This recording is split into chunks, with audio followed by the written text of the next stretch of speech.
welcome back to my channel. Thank you so much for joining me today. So today's video is part of a challenge from Kathleen Osmore's Patreon group. And what she did was send out a package that had some stuff in it, and we were supposed to use it in a collage. So that's what I'm doing today. Keep in mind that this is probably 7 or more hours of video that I have had to edit to get down to this like 15-20 minute range, and I didn't even video everything that I did for this project. So collages can be a little more work and a little more time intensive, but I really enjoy the process. So I hope that you get some inspiration from this, and as always, a reminder that creativity takes courage. So find your courage and go make some art. So this is the package I received from Kathleen, and I am absolutely in love with this face. So what I decided to do for my collage is I decided to make that a little bit smaller and black and white, and then I also wanted to add a couple of other faces into the mix as well. Now these little guys are probably my new favorite tool slash toy in my collage arsenal. These are giant hole punches of various sizes, and it makes it really easy to make a bunch of just shapes that can be added into your collage. And besides the cutouts, you also get this negative space, which is kind of cool too. So I didn't end up using most of these, but they're going to be saved for future projects for sure.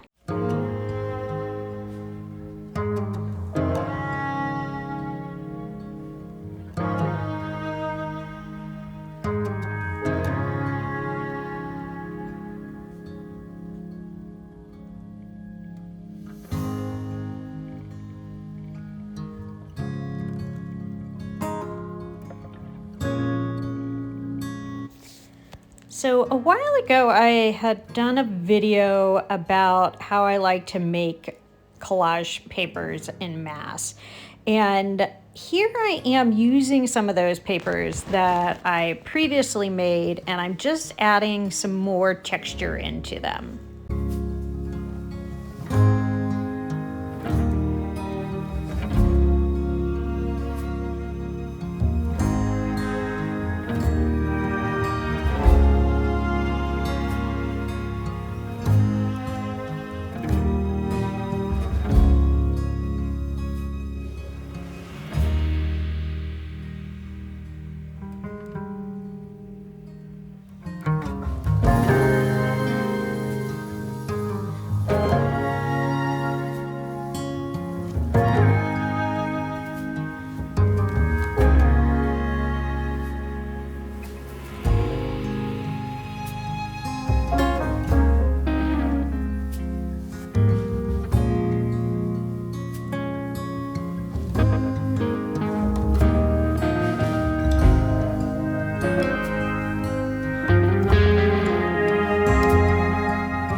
Now, what I'm doing here ended up being a pretty big mistake.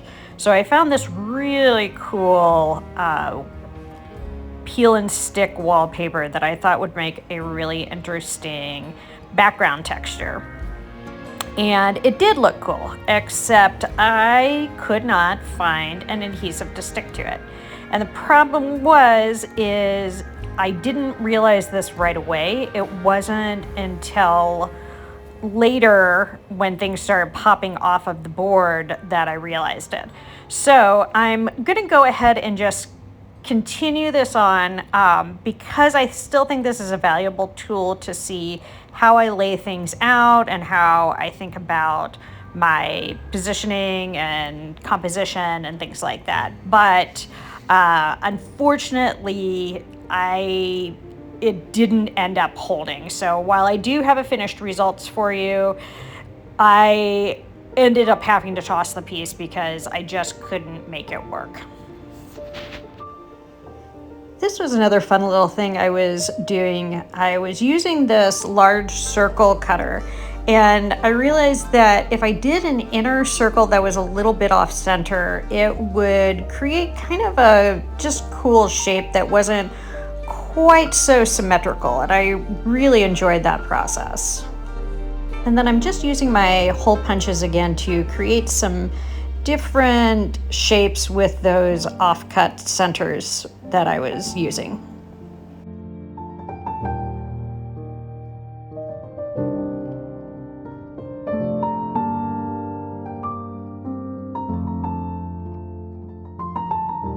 So as I started to put this collage together, I had this idea of wanting to use linear and circular form and finding the balance between those two. So pretty much everything I have here is either a kind of square or rectangle or a circular sort of form. And I really enjoyed that and what that brought to this piece. So just working on my composition here and starting to play with the different pieces. And, I wanted to come back to the idea that I spent many hours on this. It might be tempting to think that when you watch these, 15, 20-minute videos, that as artists, we just have this magical ability to look at pieces and know exactly what the composition is, and that is really, really not the case. I'll spend so much time sometimes over, just tiny little things and moving things around and using different bits and pieces and going back and forth between things. There was one point where I actually spent about 35 minutes just changing around the tile that was below the central woman's head and moving it a little bit this way, a little bit that way, and changing out the color of the tile and all of this sort of stuff. And I didn't put that in the video because it becomes a bit tedious, I'm guessing, especially to watch. So but I wanted to talk about that and let you guys know that it really does take some time and some patience and, really fiddling around to find what composition seems to make the most sense for you.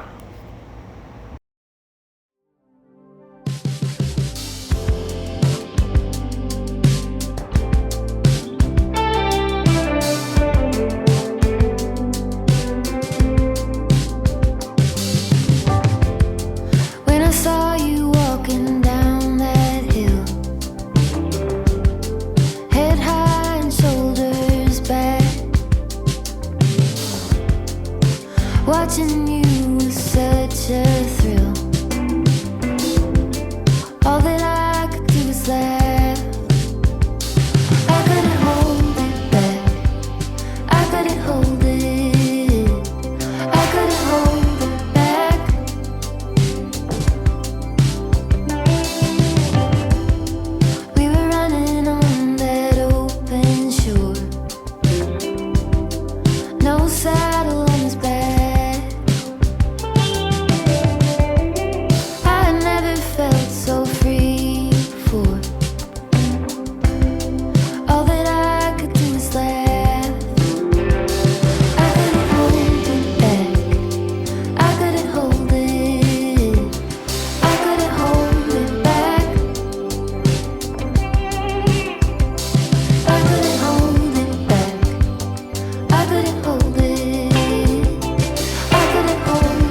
each other to the room. All that I could do is laugh. All that I could hold it back. I couldn't hold it. I couldn't hold it. I couldn't hold it back. I couldn't hold it back. I couldn't hold it. I couldn't hold it back. I couldn't hold it back. I couldn't hold it. I couldn't hold it back. I couldn't hold it back. I couldn't hold it. I couldn't hold it back. I couldn't hold it back.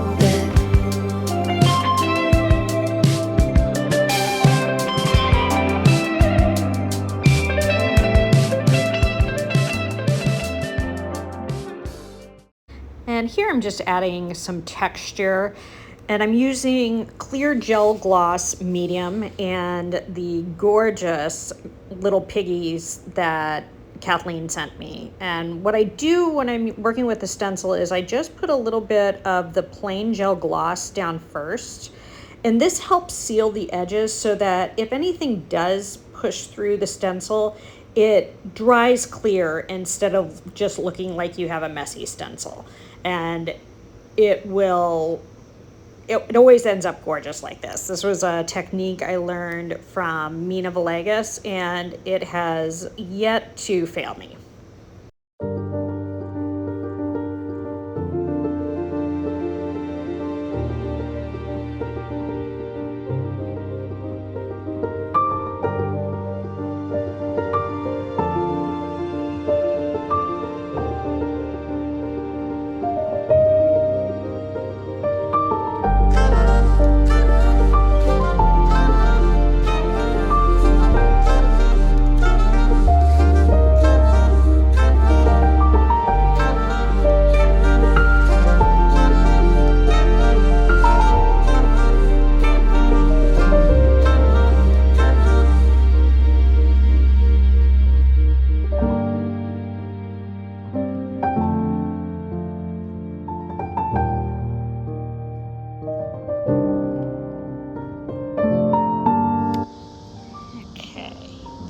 Here we are with a final walkthrough.